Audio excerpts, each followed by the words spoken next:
En esta nueva edición de TV Morfosis con TEDE, diferentes expertos de Europa e Iberoamérica debatirán sobre cómo se debe preservar la información, proteger los derechos de autor y ordenar el marco global de la convergencia de contenidos y medios para que los usuarios autorizados puedan acceder a cualquier documento con sistemas de máxima transparencia y seguridad.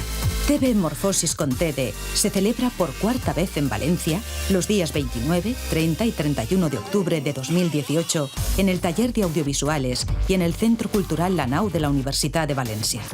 Este año, además, la clausura es en la Filmoteca del Institut Valencià de Cultura.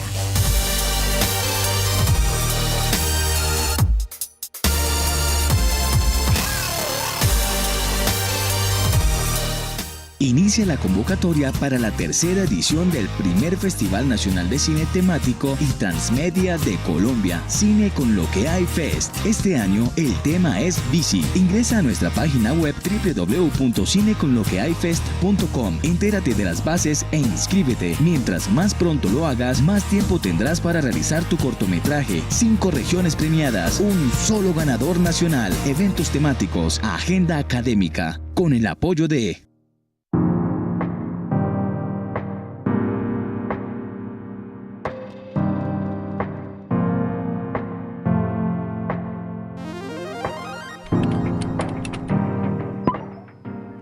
Las tecnologías de la información se han convertido en una de las herramientas más utilizadas por todas las personas para conocer acerca del mundo que nos rodea.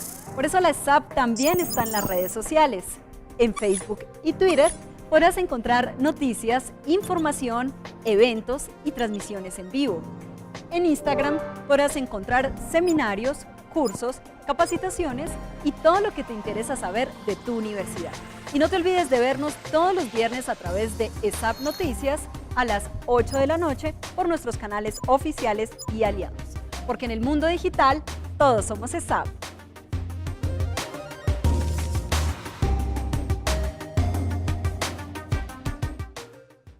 Valoramos tu esfuerzo y acompañamos cada paso para formar tu talento. Porque hacemos las cosas con pasión y con calidad. Porque seguimos creciendo a la altura de tus sueños. Porque creemos en el futuro. Uniagustiniana es creer en ti.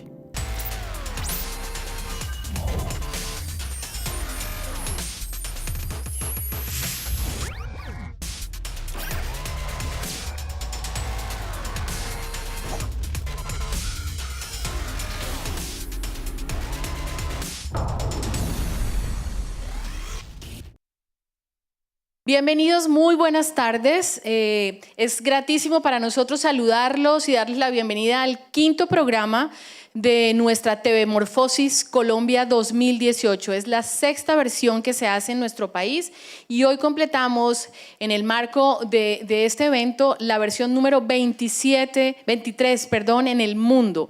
TV Morfosis es un formato de la Universidad de Guadalajara que gracias al apoyo de múltiples países ha logrado extenderse y convertirse en uno de los más importantes escenarios de reflexión sobre la transformación de las industrias audiovisuales y de cómo las nuevas tecnologías han impactado y cambiado el escenario que hoy tienen los medios de comunicación. Quiero, antes de arrancar, agradecer a las firmas Hikvision y GBS, gestor de soluciones, agradecer también a Univalle por acogernos en la ciudad de Santiago de Cali y al SENA Regional Valle. Pueden conectarse a través de www.zoomcanal.com.co y disfrutar de la transmisión en directo quienes no pudieron venir a acompañarnos en este evento. Agradecemos también a la Escuela de Administración Pública ESAP, a la Universidad del Cauca y a la Universidad Uniagustiniana por su aporte a TV Morfosis Colombia. Las industrias culturales y creativas se han tomado TV Morfosis 2018 gracias también al apoyo de la Cámara de Comercio de Cali y de la Cámara de Comercio de la ciudad de Bogotá.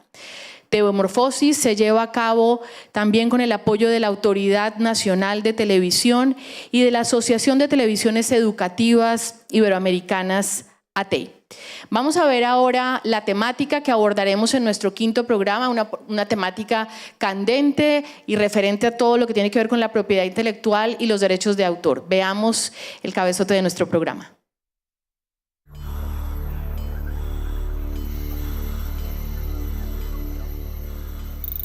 Desarrollando el papeleo. La importancia del rol legal en la conceptualización de proyectos audiovisuales y multimedia. Con la masificación y convergencia de plataformas, la generación de contenidos audiovisuales para una sola pantalla ha quedado en el olvido.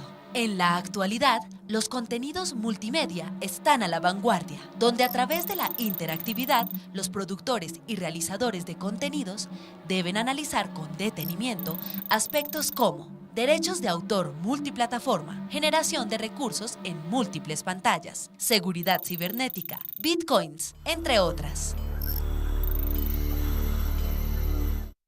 Y bueno, para abordar este tema que sin duda tiene muchas aristas, tenemos unos invitados de lujo, unos panelistas que nos van a dar diferentes versiones desde la gerencia de canales, desde la perspectiva de sociedades de gestión colectiva, también desde cinematecas, así que vamos a ver quiénes nos acompañan esta tarde en este programa.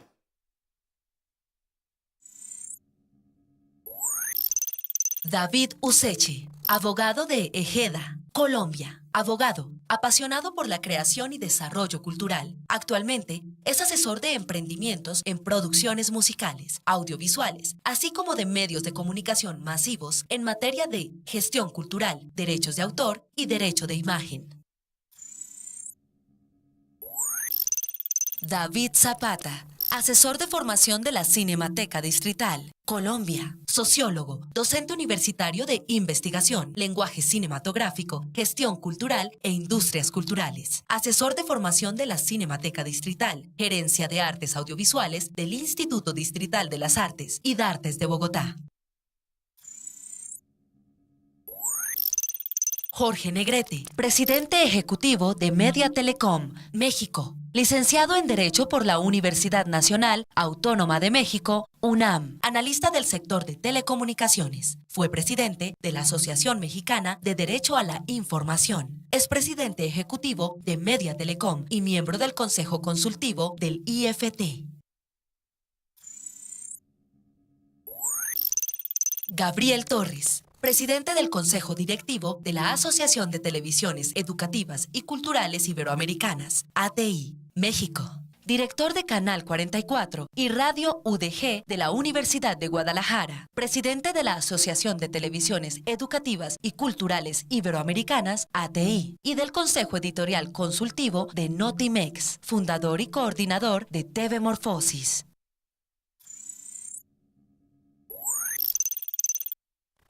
Alexandra Falla, comunicadora social y especialista en propiedad intelectual, derechos de autor y nuevas tecnologías de la Universidad Externado de Colombia, con maestría en ciencias políticas. Actualmente es la directora de la Fundación Patrimonio Fílmico Colombiano. Bueno, yo quiero arrancar de lo general a lo particular, aunque hay muchas temáticas que abordar frente a la propiedad intelectual y todo lo que tiene que ver con el entorno digital. Y voy a arrancar por México y Jorge Fernando, aprovechando que Jorge Fernando acaba de salir muy recientemente de la AMEDI, como escuchábamos en la presentación, y lo que quiero hablar es un tema grueso, muy general, pero espero que nos pueda arrancar Jorge Fernando con esta reflexión, y es cómo empatar el tema de la democratización de la información, del derecho a la información, con el tema de los derechos de autor y del tema de la propiedad intelectual, que a veces ve uno pueden llegar a conflictuar, y muchas veces las regulaciones precisamente se critican porque restringen ese derecho y esa democratización. Si es así, no es así, ¿cómo lo ve Jorge Fernando? Y por supuesto es consultor en varios países de América Latina, y eso hace que nos pueda dar una visión de continente y esta problemática. ¿Qué tal?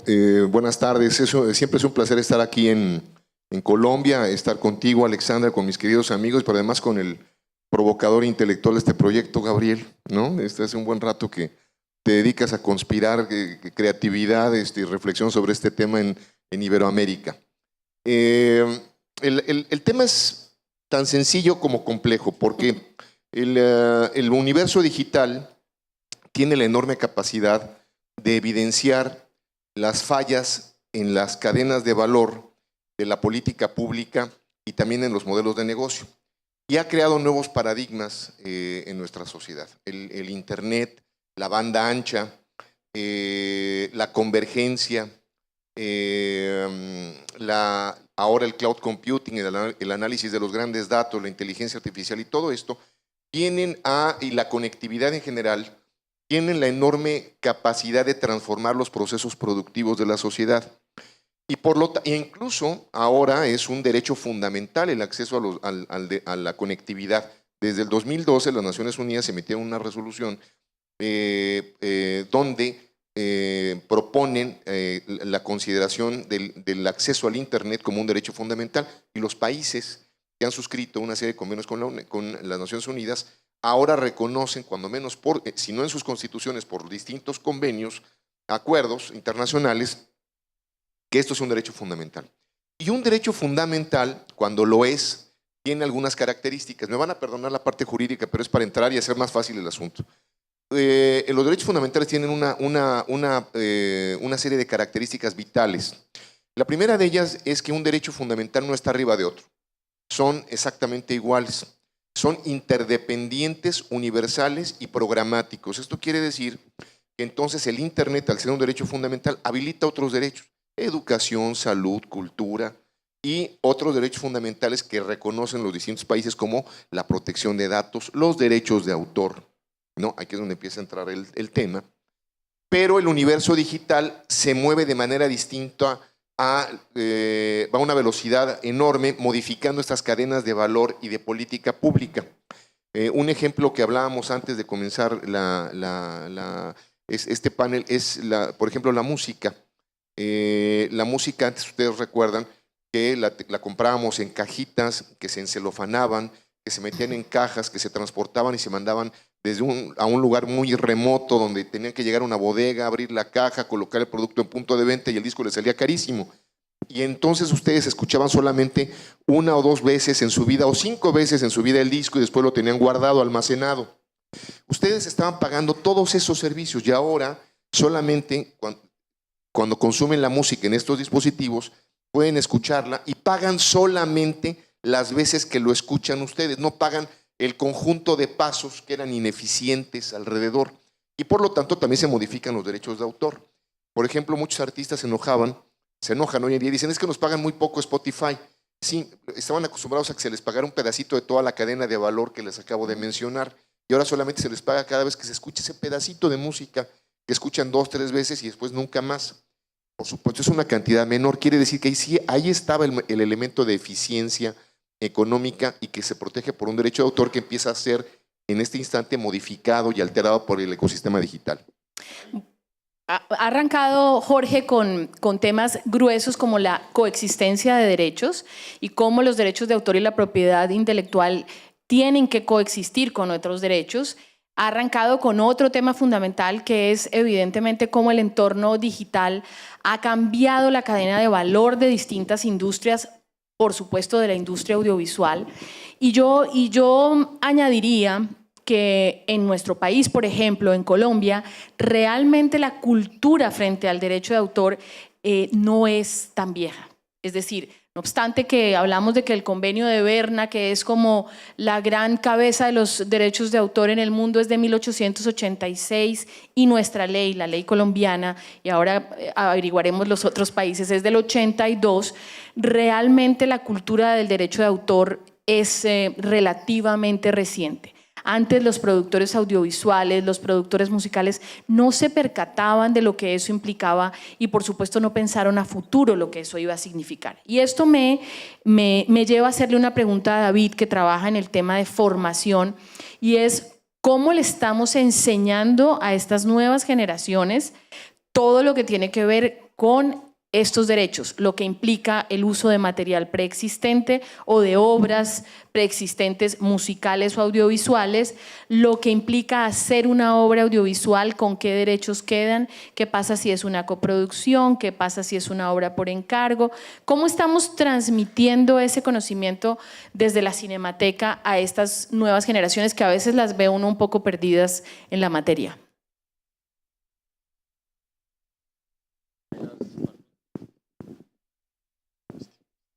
Gracias, Alexandra, y a todos por esta tarde y esta invitación tan especial. Sí, efectivamente, digamos, cuando se nos acercan los jóvenes a aprender cine, por supuesto nos acercamos y ellos se acercan motivados inicialmente digamos, por la maravilla del arte y en este caso del cine, pero a veces tenemos, como tú dices, esa cultura del derecho de autor o de lo jurídico, lo legislativo, a veces no la tenemos como, digamos, consciente. Solamente, digamos, vemos como, si se quiere, la parte más bella del cine. En ese sentido, en los procesos de formación, por lo menos que hacemos en la Cinemateca Distrital, empezamos a incentivar y a trabajar con los jóvenes, por ejemplo, en la cadena de derechos de una producción audiovisual. ¿Qué significa eso? Somos, como hablábamos con David ahorita también antes de la charla, los que hacemos las preguntas incómodas, es decir, los derechos de la canción, los derechos de la imagen, si le informaste al autor, si tienes la autorización, el release, ¿cierto? Como que, digamos, en el trabajo audiovisual, que pasa por supuesto por un trabajo creativo muy importante, directa e indirectamente siempre hay que tener en cuenta aspectos jurídicos y legales. De respeto al derecho de autor, pero más aún no solamente con respecto a las creaciones artísticas, que digamos el derecho de autor es por supuesto una gran sombrilla y la propiedad intelectual. Otra cosa que empezamos a ver es que en la medida en que el sector audiovisual va creciendo, empezamos a entrar en otros escenarios de diálogo con otros aspectos que no tienen que ver directamente con las artes audiovisuales como las creaciones o los archivos, sino con otro tipo de dinámicas. Entonces, por ejemplo, en el marco de la Comisión Fílmica de Bogotá, que se creó en el 2014, se crea primero porque en el 2013 se hace como una regulación del uso del espacio público en la ciudad. ¿Qué significa eso? Que para hacer un proceso, una filmación en un espacio público de la ciudad, hay que también hacer otro procedimiento. Y ahí empiezan a entrar otro tipo de factores que no son directamente y que a veces uno en la producción no van. Entonces esto va también desde los estudiantes, desde los, digamos, neonatos que estamos empezando a aprender con ellos, hasta la producción incluso en términos de industria. También ha sido un proceso de formación en espacios como el taller de gerencia de locaciones que hacemos con las empresas productoras más grandes en Colombia que están haciendo las producciones audiovisuales, también esa formación de esos aspectos legales para las filmaciones audiovisuales. Entonces, solamente como para concluir, es un tema transversal desde la formación, si quiere, en pregrado, hasta la formación incluso en términos muy profesionales. Bueno, yo definiría a Gabriel como un hombre digital. Y creo que a Gabriel ha tenido que protagonizar la transformación del Canal 44 y de la misma emisora a otras plataformas. Es decir, yo no sé, pero me atrevería a decir que canal y emisora son solamente hoy, gracias a todo lo que se ha hecho en estos últimos años, partes de un gran ecosistema digital que hoy comunica a Guadalajara, tuvieron entrada también en Estados Unidos. ¿Cómo ha sido, Gabriel, esa transformación de ya no en materia jurídica y de derechos de autor y propiedad, de ya no pensar en un canal y una emisora, sino pensar que estos son elementos que hacen parte de otras plataformas que requieren y que tienen otros retos jurídicos y otros licenciamientos de uso, por llamarlos de alguna manera, en ese espectro legal de la propiedad intelectual? Muchas gracias, Alexandra, y muchas gracias por la invitación a Germán, a Canal Zoom, a la Autoridad Nacional de Colombia, por traer la 6ª edición de TV Morfosis a Colombia, la 23ª edición para circuito de producción de TV Morfosis, que tiene, por cierto, ya lo vieron aquí, ya nueva convocatoria para hacer TV Morfosis Valencia, taller de audiovisuales de la Universidad de Valencia con Miquel Francés. Bueno, primero empezaría, Alexandra, haciendo como algunas acciones, diciendo que en este momento, de acuerdo a los estudios que conoce muy bien Jorge Fernando de Comscore o de Ericsson, el 50% del consumo mundial del audiovisual se hace respetando derechos de autor y propiedad intelectual, y el otro 50% es piratería. Es decir, de ese tamaño está el problema en este momento. O sea, el 50% podría ser más. Bueno, hay diversas plataformas que están propiciando con la baja de costos también el consumo legal de contenidos, el consumo legal de música, pero no quiere decir que todo lo que está en Internet es necesariamente legal su consumo o los consumidores acceden a él de forma legal o respetando derechos de autor. Por el otro lado, también es importante conceptualmente distinguir en tres grandes apartados cuando hablamos de este tema. Primero, los derechos de propiedad intelectual y derechos de autor que nacen con la era Gutenberg, es decir, con la imprenta. Empezamos a hablar de derechos de autor y de propiedad intelectual hasta la fecha, ¿no? Con el audiovisual. 2, los derechos conexos, que tienen que ver con la forma en cómo esa propiedad intelectual se distribuye o se reproduce o se comercializa. Son derechos conexos. Y, por otro lado, los derechos de propiedad industrial, que es el registro de patentes y marcas. Que es otra cosa, ¿no? Mientras que la propiedad intelectual y el derecho de autor tiene que ver con la creación artística, lo otro tiene que ver más con patentes y marcas. Entonces, haciendo esta distinción, porque hay que tener mucho cuidado, de repente confundimos una cosa con la otra, cuáles son los derechos conexos, cuáles son los derechos de propiedad intelectual y derechos de autor y cuáles son los derechos de propiedad industrial, que eso es otra cosa, ¿no? La creación de un aparato y luego que lo registras, bueno, eso no es una creación artística, eso es una propiedad industrial, genera una patente. Jurídicamente siguen el mismo proceso de protección, pero se trata de un bien distinto y de un modelo de negocio también distinto. Ahora bien, todo esto yo lo ligo, Alexandra, con el tema de las economías naranjas, que ya se ha hablado en Tebemorfosis desde la inauguración de este tema, porque el tema de las economías naranjas, para que sean economías las industrias culturales, debe haber propiedad intelectual. Si no hay propiedad intelectual, no puede haber un modelo de negocio, porque entonces todo mundo lo puede utilizar, reproducir, copiar, divulgar, y no hay, digamos, para el creador ningún tipo de retribución. Si no hay derecho de autor y propiedad intelectual, si no se registra todo esto para que pueda haber una explotación comercial, las economías naranjas no existen. Entonces, cuando hablamos de las economías naranjas y de todo lo que producen, que más o menos es el 9% del PIB en América Latina, lo que le dan a los países, México está incluso por arriba, algunos países están por arriba, y a nivel global se habla del 11 o 12% del PIB. De ese tamaño son las economías naranjas en el mundo. Yo presido en Jalisco una asociación de industrias creativas de Jalisco, donde estamos quienes somos industrias creativas del ámbito público como las privadas. Me he metido mucho en el análisis de esto, pero también en lo que implican hoy para los países por la era en que vivimos, la era digital, donde el tema de las marcas, la propiedad intelectual, las patentes y los derechos conexos significan un caudal de recursos muy importantes. Precisamente ahí está una de las grandes características del salto de nuestro tiempo, de la tercera y cuarta revolución industrial a este momento en donde la riqueza ahora tiene que ver con la generación de ideas, con el talento y si no está ese componente, no existe, es la propiedad intelectual. Tú puedes tener la creatividad, tú puedes haber generado con talento una obra. Si esa obra no tiene un registro, si esa obra no tiene una protección de ley, pues tampoco puede haber sobre de ella una explotación comercial que haga viable y que genere de eso una industria. Entonces, precisamente el cambio de hablar de instituciones culturales a industrias culturales, el concepto de industria se liga precisamente con un modelo de negocio que se tiene que desarrollar tras de esto. Ahora voy a la pregunta que dice Alexandra.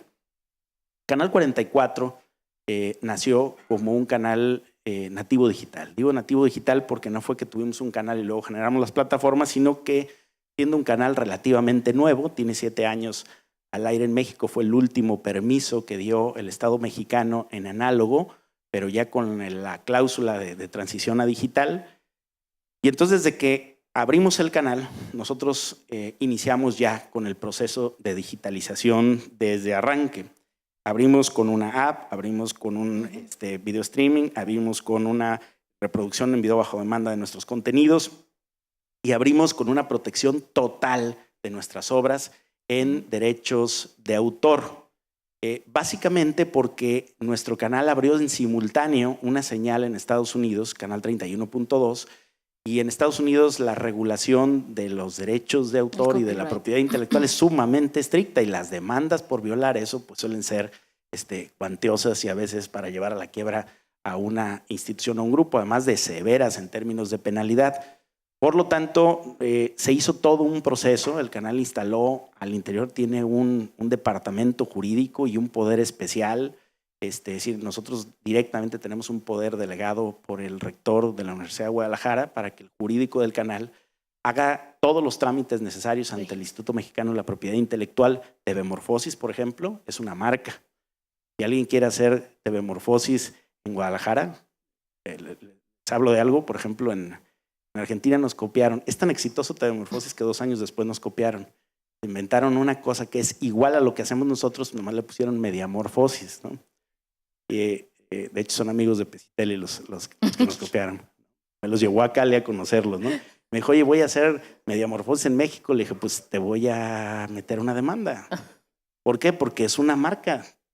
Oye, pero no se llama Mediamorfosis, pero es lo mismo. Estás copiando y yo te lo puedo demostrar. Más, pues el que es primero en tiempo es primero en derecho. Pues si tú haces Mediamorfosis en México, te voy a demandar. Es una marca, es una propiedad intelectual. Tú lo que estás haciendo es copiarla y yo te puedo demostrar que lo estás copiando. Ahora, la estás haciendo ahora en Argentina, hasta ahí no hay problema. Pero si la haces en México, donde yo lo tengo registrado, que Germán no ha registrado Mediamorfosis en Colombia y debe, pues si lo hace en México, yo me puedo proteger.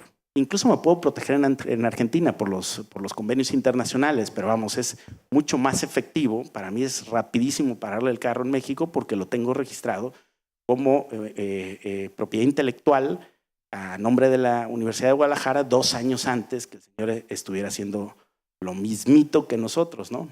Una copia pero mal hecha. Sí, porque no convoca jóvenes, es más bien como para industria, convoca marcas, no necesariamente está muy metido en la televisión pública y le dieron una vertiente diferente y fueron a hablar. Tele me los presentó en el evento en Santa Marta. En Santa Marta fueron, ahí me lo presentaron a este chavo, lo conocí y todo. Dijo, oye, estoy haciendo Mediamorfosis. Le dije, oye, te quedó muy bien la calca, ¿no? Sí, de plano, o sea, y todo, y le ponen un robot también y todo. No, lo mismo, ¿no? Bueno, Mediamorfosis es una marca, el Noticiero Científico y Cultural Iberoamericano es una marca, esa es propiedad intelectual de la Asociación de Televisiones Educativas y Culturales Iberoamericana, está también registrado y protegido. La música, la animación en 3D, todo esto que vieron en las cortinillas de entrada, los gráficos de la serie, también todo está debidamente registrado, no solamente el nombre. Y esto es importante, como aquí lo han señalado los abogados, son más explícitos en hacerlo, yo no soy abogado. Esto es muy importante porque si no, no puede haber un modelo. En nuestro caso no hacemos un negocio con TV Morfosis, pero sí levantamos financiamiento y sí nos afecta que alguien nos copie y que de repente llegue, se apropie de nuestra idea y la empiece a explotar, ellos sí con fines de lucro y en deterioro directo de lo que nosotros estamos haciendo. Por un lado, yo cuando vi que nacieron y todo, me dio gusto porque ya cuando te copian quiere decir que lo estás haciendo muy bien, ¿no? Ya una idea se empieza a reproducir en otros lugares porque lo estás haciendo bien. Y aunque ellos le dieron, te digo, un matiz hacia la industria, pues es básicamente lo que nosotros hacemos, ¿no? Es foro televisado. Así. Entonces, yo creo que para hablar de economías naranjas y para hablar de industrias culturales, el elemento de la propiedad intelectual, los derechos de autor, son fundamentales. Bueno, hay otro elemento que vale la pena resaltar en este escenario de la propiedad intelectual y el derecho de autor. Y tenemos aquí a David, que representa precisamente ese elemento al cual quiero hacer alusión en este momento, que son las sociedades de gestión colectiva. Y quiero resaltar la importancia que tienen hoy, porque en el caso colombiano han venido surgiendo nuevas sociedades de gestión colectiva, y a veces uno, viendo desde la otra orilla, los productores cinematográficos, los productores audiovisuales dicen: Dios mío, otro derecho, alguien más me va a terminar cobrando. Esto obviamente impacta los valores de producción de una nueva obra audiovisual, porque entonces se paga Saico, se paga Simpro, se paga Ejeda. Si es una cantidad de sociedades de gestión colectiva que representan la propiedad intelectual de grupos y que tienen unos catálogos. En Colombia también está CODEM. Entonces quisiera que David nos hablara un poco sobre ese elemento de las sociedades de gestión colectiva, el rol que cumplen las sociedades de gestión colectiva en materia de propiedad intelectual, y un poco, David, aterrizarlo obviamente a lo que está pasando en Colombia, en donde uno oye como la queja de: oh, por Dios, otra sociedad de gestión colectiva, más cobros, más pagos, y entonces unos son los libretistas, otros son los productores, otros son los directores, y cada uno con sociedades de gestión colectiva distintos. Explicarnos un poco la figura, para qué es una sociedad de gestión colectiva, el rol en materia de propiedad intelectual. David. Muchas gracias a todos. Muchas gracias, Alexandra, Germán, de Morfosis. Es muy simple. Cuando hablamos de sociedades de gestión colectiva, estamos hablando hace más de 300 años de una economía solidaria o colectiva, donde artistas, y esto es un precedente que fue emblemático, estaba un productor o un compositor de teatro, guionista, Las bodas de Sevilla, en el Café Embajador de París, y encontró que dentro de ese café estaban utilizando, o estaban interpretando más bien, su obra. Él se rehusó a pagar el café que estaba usando hasta tanto no le pagaran por el uso de su creación. Tal fue el debate que el representante, liderado por Víctor Hugo, pero políticamente monarquía francesa en ese momento, el marqués de Carán, fue quien elevó al alto consejo del rey este debate y lo llevaron a los tribunales. Pelea viene, conclusión: no tuvieron que pagar ese café. Y esto es un precedente muy bonito, porque desde 1779 ya estábamos hablando de la posibilidad de representar conglomerados artísticos. Tenemos toda una evolución que tiene una gran fuerza en la industria musical, pero bien todos lo hemos hablado previamente, y creo que no es una pared que no se pueda ver para todos. La evolución de la industria cultural ya no es tradicional. Todos los días estamos innovando, tenemos nuevos medios, tenemos nuevas plataformas, y asimismo tenemos nuevas expresiones artísticas. Volvemos entonces al presente. Todas estas sociedades empiezan a generar sus conglomerados por materia. Las sociedades de artistas, creadores o compositores de obras musicales, SAICO, de los intérpretes de obras musicales o ejecutantes, ASIMPRO. Tenemos con el nacimiento del convenio de Beijing aterrizado a Colombia, a la ley muy bonita FANI-MICI para representar a los actores, y nace Actores, Sociedad de Gestión Colectiva. Asimismo, se encuentra que el ejercicio de la producción audiovisual está muy ligado a un arte, además uno de los artes más completos, porque yo lo llamo el gran núcleo. El productor audiovisual asume el licenciamiento de todas las demás obras de arte para poderlas representar en una obra audiovisual. Tenemos diagramadores, tenemos músicos, tenemos intérpretes de muchas categorías, tenemos adicionalmente directores, tenemos guionistas, tenemos muchas personas que están involucradas, que tienen una sensibilidad y una afinidad al arte, y que al final del día es un trabajo que bien es un contrato laboral, pero muchas otras veces no lo es, y Lo digo con mucha importancia porque las garantías laborales en el sector artístico no están muy desarrolladas, solo para algunos artistas en concreto. Y bueno, venimos a Ejeda. Entonces, esta gran necesidad de representar usos comerciales, lo que llamamos derechos patrimoniales de autor, no solo se hace en negociaciones directas, sino que preguntémonos si de pronto un hotel no tiene como captura de clientela la posibilidad de ver películas cuando terminan su jornada. El huésped quiere llegar a este hotel y quiere ver una película para descansar. Resulta que indirectamente este hotel está recibiendo un ánimo de lucro. No lo está percibiendo ningún personaje que haga parte de la cadena de valor de las industrias culturales.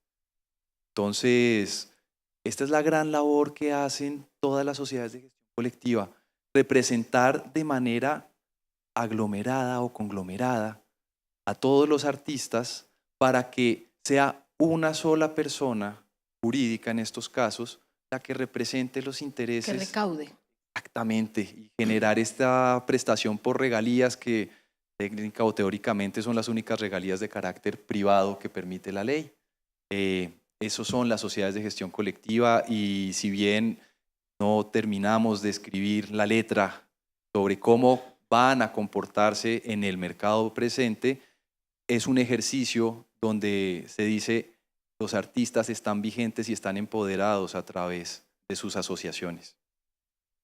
Bueno, en esta última semana se ha dado una transformación a través de una directiva europea que obviamente deberá reglamentarse en los distintos países, pero me voy a permitir leer una noticia que creo que no tiene más de 3 o 4 días, sobre la cual quiero la opinión de ustedes porque implica obviamente un impacto en este entorno digital en donde nosotros socializamos y transformamos las obras y empezamos a hacer usos diferentes.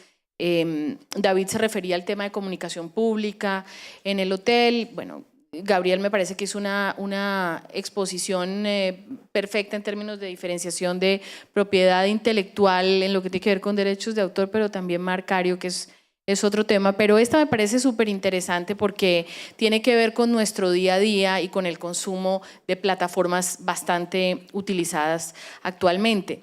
Dice la resolución que el principio de la reforma es que plataformas como YouTube, propiedad de Google, retribuyan mejor a los creadores de contenidos, artículo 13, pero también crear un derecho afín, artículo 11, que permita a los diarios o agencias de noticias como la AFP recibir ingresos por la reutilización en Internet de su producción. La propuesta de Bruselas no convence a todo el sector.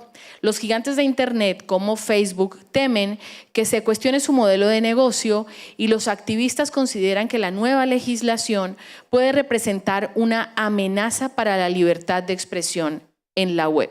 Creo que el tema te queda como anillo al dedo, Jorge Fernando. A ver, el tema es que a mí me gustaría darle un giro a esta respuesta, un poco, ya no tanto en el marco regulatorio, en el marco de derechos de autor, sino un poco en la dimensión económica del tema. Internet ha venido, como les decía, a modificar todas las cadenas de valor, no solo de los modelos de negocio, sino también de la política pública. En el caso de los modelos de negocio, los primeros afectados siempre han sido las industrias de la información, ¿no? Todo aquello que puede ser digital es afectado de manera inmediata por las telecomunicaciones y las tecnologías de la información. Las tecnologías de la información y las telecomunicaciones tienen la enorme virtud de denunciar de manera inmediata las ineficiencias en la cadena de valor. Todo lo que no sirva, luego lo señalan, ¿no? Y termina por hacer más eficientes los procesos. Y eso va generando nuevas conductas que, por supuesto, cuando están vinculadas a derechos creativos, a derechos de autor, pues entonces estamos ante nuevas conductas. Por ejemplo, este asunto nos enterábamos antes de las noticias por los periódicos, pero ahora nos enteramos a través de múltiples plataformas. Unas de ellas son, por supuesto, Facebook, los sistemas informativos que vienen adicionados a Google, en redes sociales, etcétera. Y por ahí pasan un montón de derechos de autor que muchas veces nosotros mismos nos encargamos de repetirlos indiscriminadamente sin ningún beneficio económico para el creador. Y eso no quiere decir que esté mal. Estamos ante nuevas conductas que no existían, ¿no? Entonces, tenemos en el mundo dos modelos. El modelo europeo, que es un modelo sobreregulatorio, donde ustedes han visto que hay una ley de protección de datos ahora muy estricta, estas directivas en materia de propiedad intelectual muy estrictas, hay una serie de protección al consumidor en Europa muy estricto y en principio suena muy bonito, suena muy bien. Y tienen el otro modelo, que es el modelo norteamericano, donde todo lo regula el mercado. En materia de telecomunicaciones lo regula la Federal Communication Commission. Yo siempre digo que en Europa se pasan haciendo un montón de estudios para no regular y en Europa se pasan haciendo muchos estudios para regular todo. Pero quiero saber si hay un winner en Internet en Europa.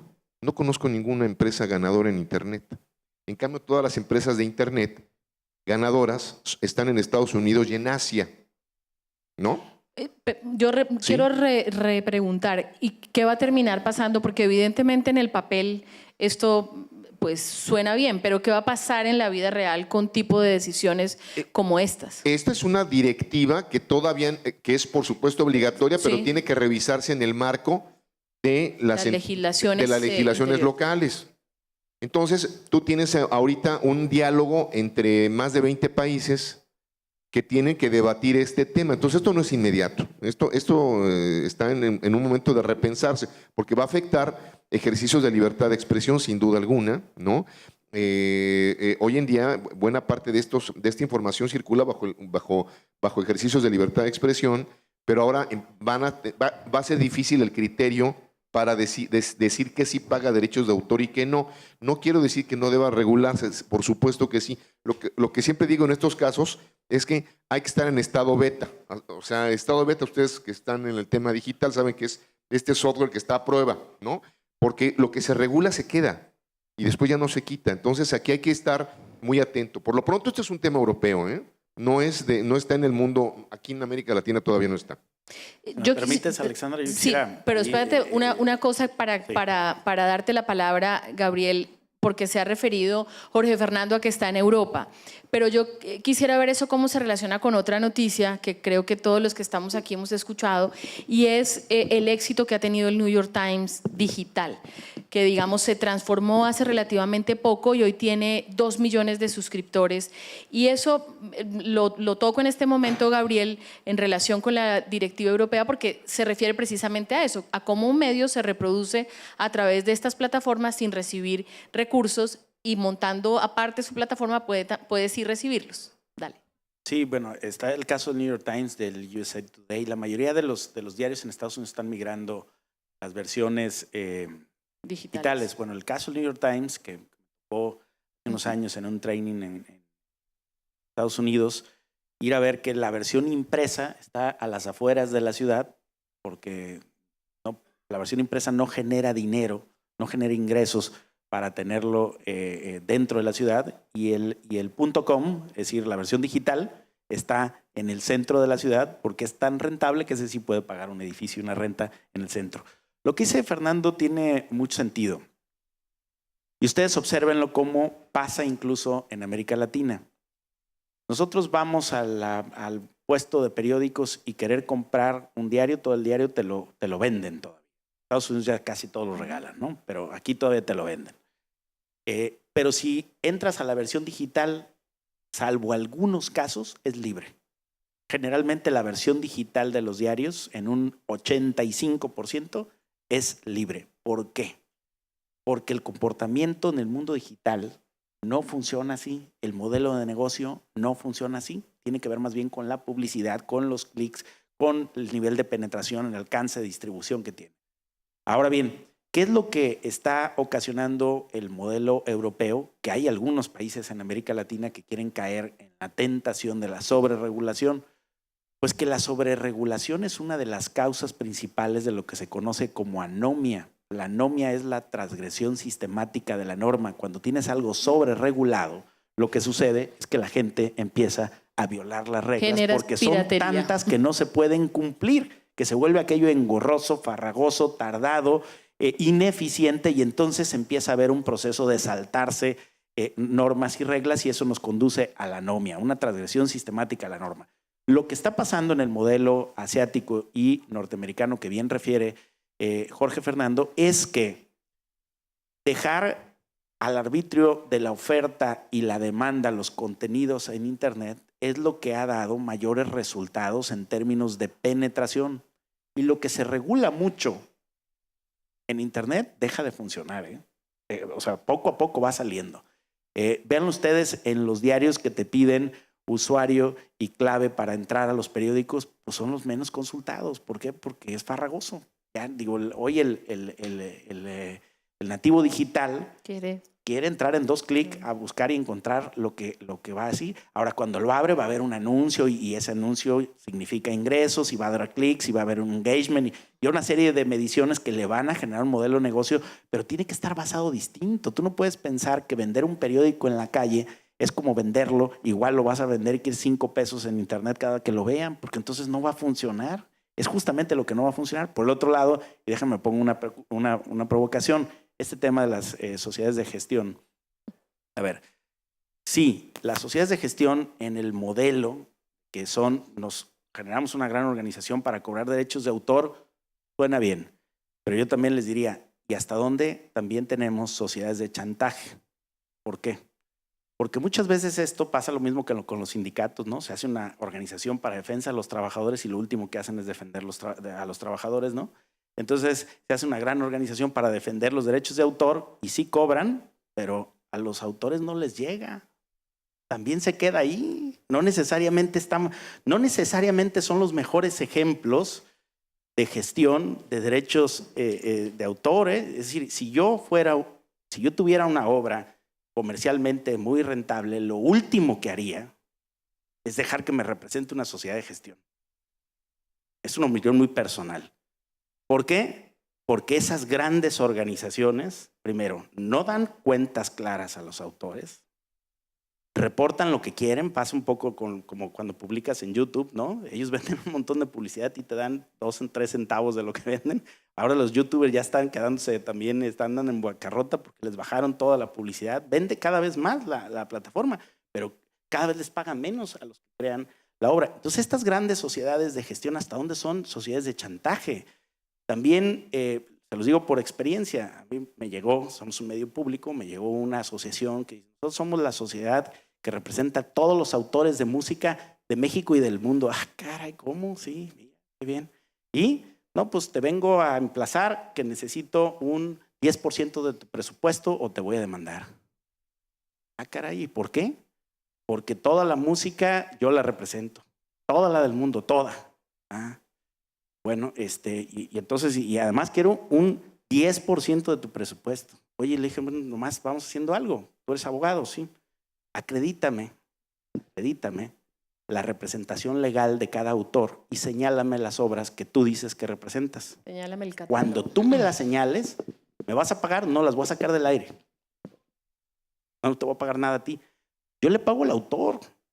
Pero ¿dónde están los derechos o sea, ¿cómo vienes a decirme que representas a todos? O sea, acredítame que lo representas y acredítame que lo que yo te pague le va a llegar al autor, porque ese es el otro problema que le digo, pasa igual que con los sindicatos. Tampoco es una generalización, pero te digo, tenemos casos donde las sociedades de gestión a veces son sociedades de chantaje, es decir, al autor le dan nada y se convierten en grandes organizaciones que le pegan duro a los medios de comunicación públicos y privados y no necesariamente están haciéndole llegar regalías a los autores por lo que cobran. Entonces, y tampoco es transparente cuánto cobran y cómo lo reparten y cómo lo distribuyen, ¿no? Entonces, yo creo que también estos modelos habría que revisarlos y tener ahí un foco de alarma sobre este tipo de organizaciones. Para el caso colombiano, hay que mencionar, Gabriel, que muchas veces las sociedades de gestión colectiva han estado envueltas en ese tipo de problemas, han sido muy señaladas y en algunos casos judicializados sus directivos por ese mismo problema. Y por eso hay un trabajo hoy que entiendo se hace desde el Ministerio del Interior tratando de regularlas un poco más en la medida en que se puede. e intervenir más sobre el tipo de tarifas, cómo los cobran, porque sí hay una gran libertad en la acción de la sociedad de gestión colectiva y eso puede hacer que suceda.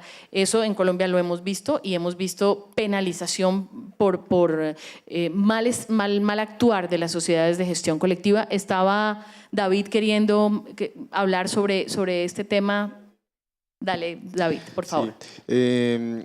Digamos, es que este tema es, digamos, demasiado apasionante porque nos vemos como en la mitad de la línea de fuego entre lo que tú tocabas al principio, el derecho fundamental y el respeto por los derechos de autor, digamos, entre circulación y no circulación. Y en el otro debate, en el primer foro con Fernando Vicario, también se planteaba ese tema. Digamos, aquí estamos como en una especie de ejercicio redondo del debate. Entonces, digamos, un poco como desde la Cinemateca, que estamos como una institución pública, que tenemos que garantizar de alguna manera la ciudadanía cultural o los derechos culturales de acceso a la cultura, que son vitales, pero por el otro lado el respeto al derecho de autor. De alguna manera, por ejemplo, las sociedades de gestión colectiva también prestan cierta colaboración. Digamos, nosotros tenemos un proyecto que se llama Pelis por Bogotá, que consiste en la presentación de películas en los parques públicos de la ciudad. Y eso lo hacemos en asocio también con Ejeda, o de atención a públicos cuando son, digamos, exhibiciones no remuneradas que garanticen de alguna manera el acceso a la cultura a habitantes de calle, a personas mayores, a jóvenes, a niños, que, digamos, también da como esa sombrilla. Y yo quería también introducir otro debate muy importante, más allá de los medios y las multiplataformas, porque a veces solemos como caer, digamos, en el determinismo tecnológico de los soportes, que hay un ejercicio muy interesante que se está presentando actualmente en el sector, y es que en la medida en que al principio de siglo pensábamos en la idea moderna del arte puro, ¿cierto? El cine, las artes plásticas, la literatura. Pero cuando hablamos de convergencia y de cross-media y de transmedia, también estamos hablando en la relación de campos del conocimiento y en la relación de áreas de las artes. Entonces, cuando hablamos de cine, ahorita no podemos hablar de cine ficción o cine documental, sino que hablamos también de cine y artes visuales, de cine y literatura, y qué decir, de cine y videojuegos, de cine y actividades interactivas. Y cuando hablamos de eso también empiezan a entrecruzarse en muchos aspectos también jurídicos. Y lo resalto por un aspecto muy particular. Ahorita se están dando obras audiovisuales, por supuesto, pero íntimamente ligadas con las obras de arte. Ustedes saben, el mercado del arte es casi que muy cercano al mercado de títulos de valores.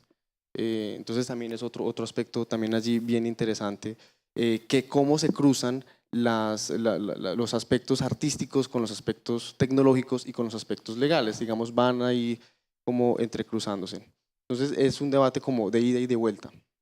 Bueno, vamos a darle la palabra al representante de las sociedades de gestión colectiva, que en este caso es Ejeda, que es, digamos, relativamente nuevo en Colombia, viene funcionando hace mucho tiempo en España, y España apoyó la creación de Ejeda Colombia, pero en Colombia tiene ¿cuántos años? David, no tiene mucho, ¿no?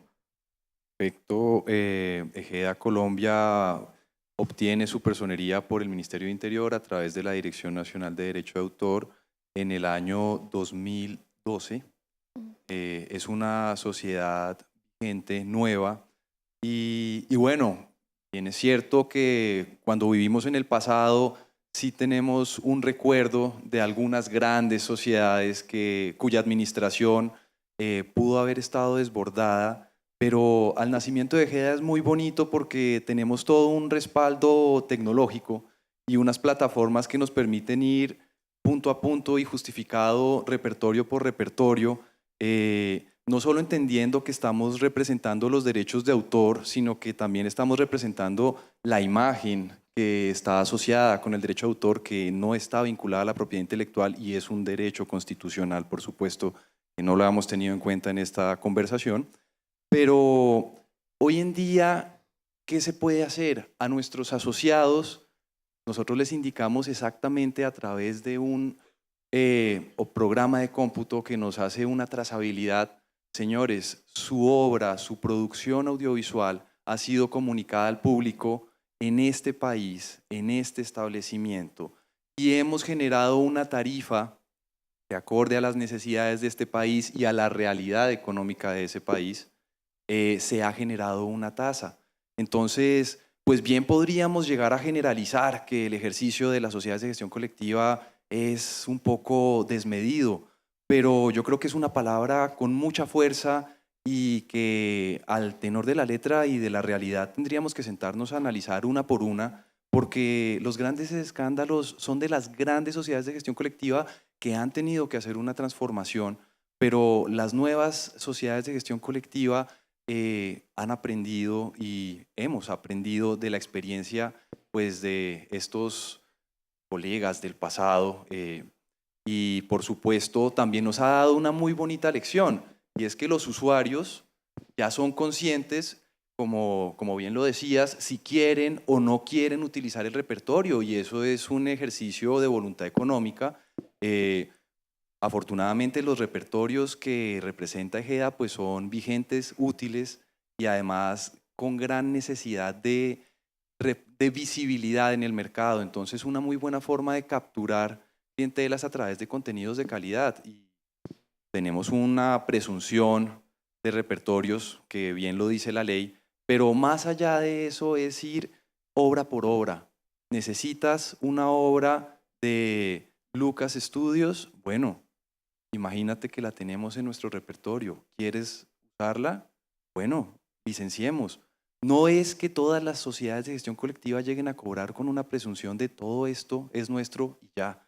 Y eso es una historia de los 90s y de la década del 2000 que terminó y concluyó afortunadamente a principios de esta década con sanciones representativas muy útiles, porque además fueron ejemplificantes para que el ejercicio corporativo fuera corporativo y no desmedido. Entonces, el derecho de autor es una herramienta muy útil, pero por supuesto pues no puede ser desmedida y tampoco puede ser generalizada.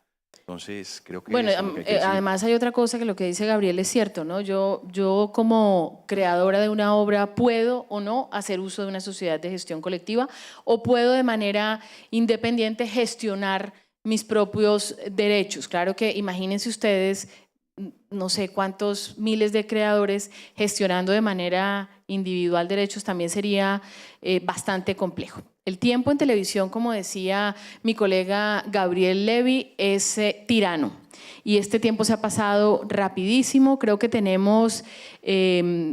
como siempre, conclusiones e interrogantes que quedan frente al tema de la propiedad y los derechos de autor. Creo que es un tema que día a día el entorno digital está transformando, están apareciendo nuevos retos.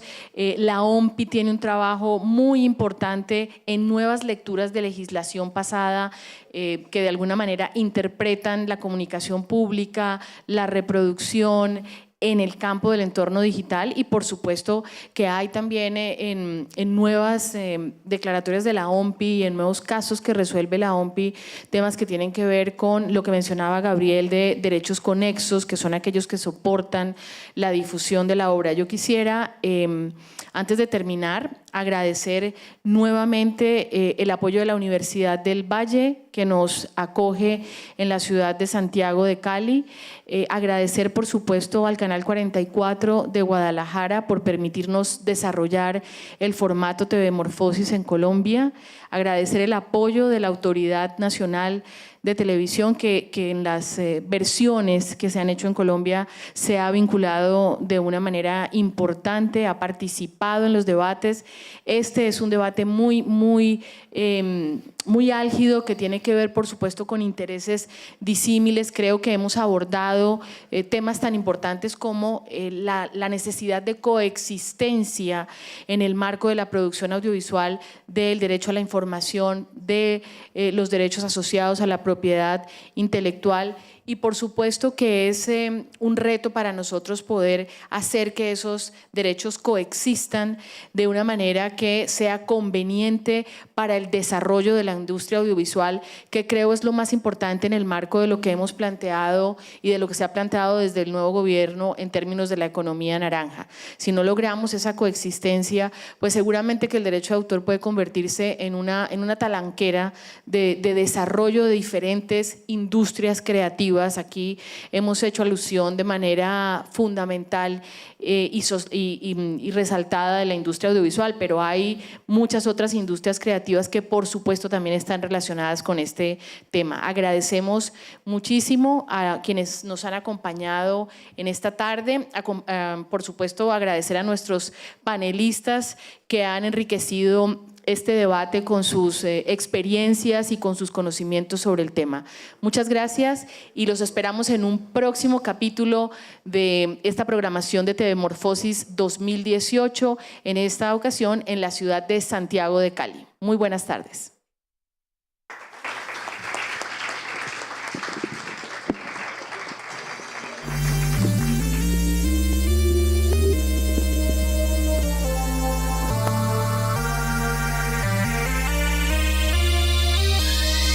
En esta nueva edición de TV Morfosis con TEDE, diferentes expertos de Europa e Iberoamérica debatirán sobre cómo se debe preservar la información, proteger los derechos de autor y ordenar el marco global de la convergencia de contenidos y medios para que los usuarios autorizados puedan acceder a cualquier documento con sistemas de máxima transparencia y seguridad. TV Morfosis con TEDE se celebra por cuarta vez en Valencia los días 29, 30 y 31 de octubre de 2018 en el Taller de Audiovisuales y en el Centro Cultural La Nau de la Universitat de València. Este año, además, la clausura es en la Filmoteca del Institut Valencià de Cultura.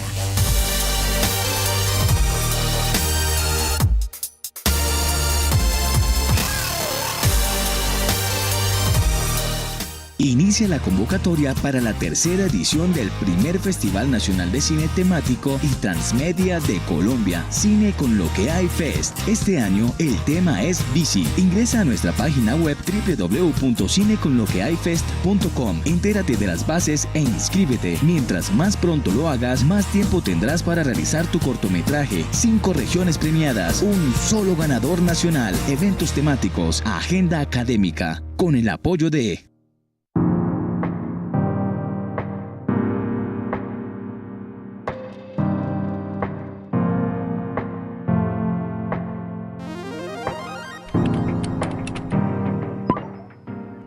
Las tecnologías de la información se han convertido en una de las herramientas más utilizadas por todas las personas para conocer acerca del mundo que nos rodea. Por eso la SAP también está en las redes sociales. En Facebook y Twitter podrás encontrar noticias, información, eventos y transmisiones en vivo. En Instagram podrás encontrar seminarios, cursos, capacitaciones y todo lo que te interesa saber de tu universidad. Y no te olvides de vernos todos los viernes a través de ESAP Noticias a las 8 de la noche por nuestros canales oficiales y aliados. Porque en el mundo digital, todos somos ESAP.